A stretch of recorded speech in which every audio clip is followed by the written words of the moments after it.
Hi, I'm Kalki Koechlin, and today is the occasion of International E-Waste Day. I wanted to convey a message to the citizens of Goa regarding the proper disposal of electronic waste, and that could be printers, laptops, mobile phones, television sets, so many things. And most often there's improper disposal of e-waste, and this can pose a significant health and environmental risk.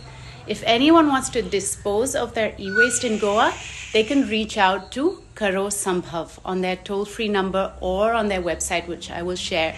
And I'm also sharing the mobile numbers of Steve and Stallone, who personally helped me on my journey to recycling. Small steps make big differences. Thank you.